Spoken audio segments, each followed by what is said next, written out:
Hello and welcome to everyone. I am Preeti Sharma from Kendriya Vidyalaya JNU. Today we will discuss chapter number 2 of Business Studies of class 11th, that is forms of business organization. In this chapter we will discuss different forms of business organization as well as the formation of company, stages involved in the formation of company, documents required for the formation of company.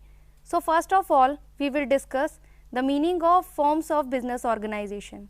The forms of business organization are related with the ownership, and ownership is a legal concept which determines the authority and responsibility of the owner.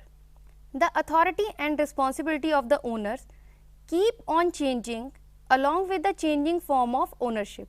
That means when the form of business organization change, then the authority, responsibilities, duties, power of the owner also changes along with this.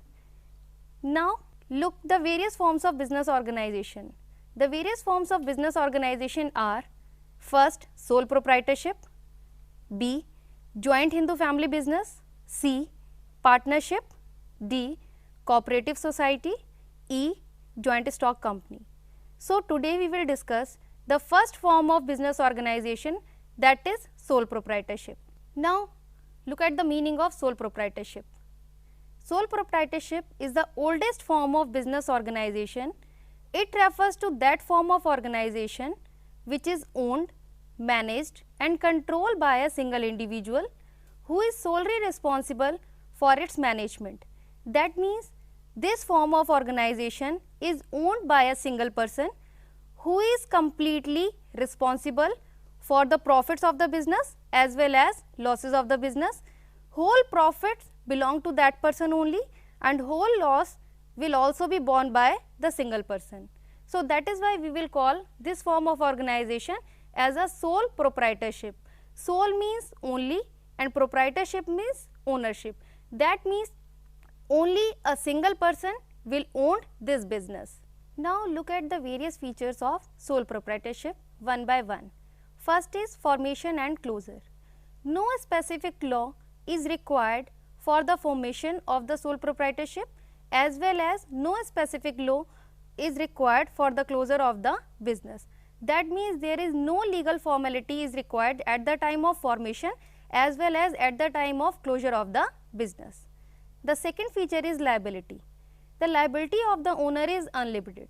That means if the business profits and reserves are insufficient to meet the creditor's liability, then in that case the personal property of the owner will also be used to meet the liabilities of the business.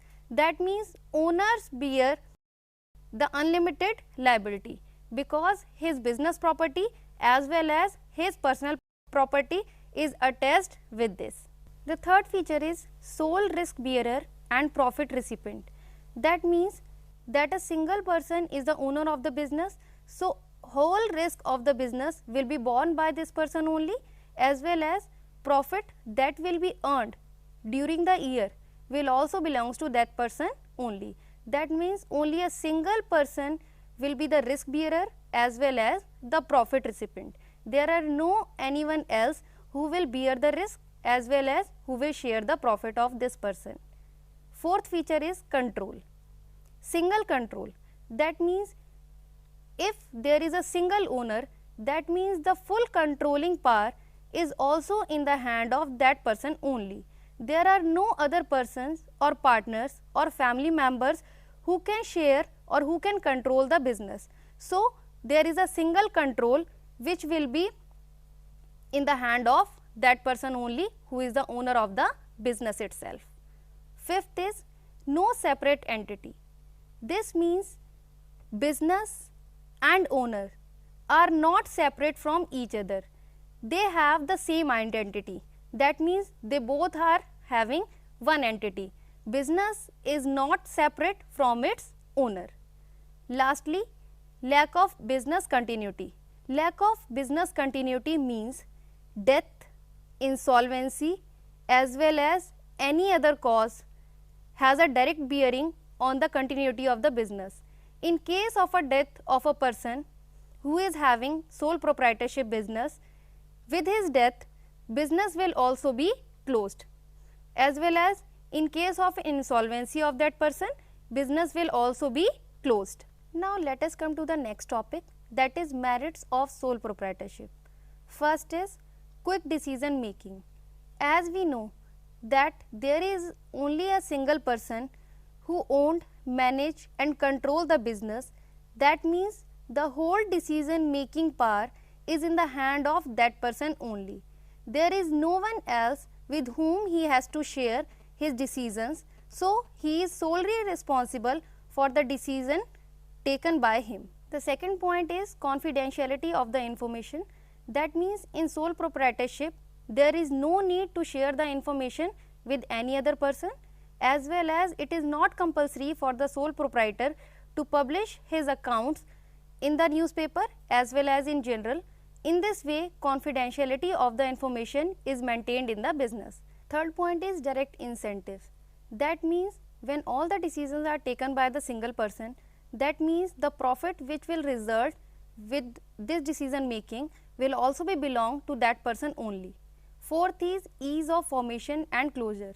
As we have already discussed, there is no specific law is required for the formation and closure of the business.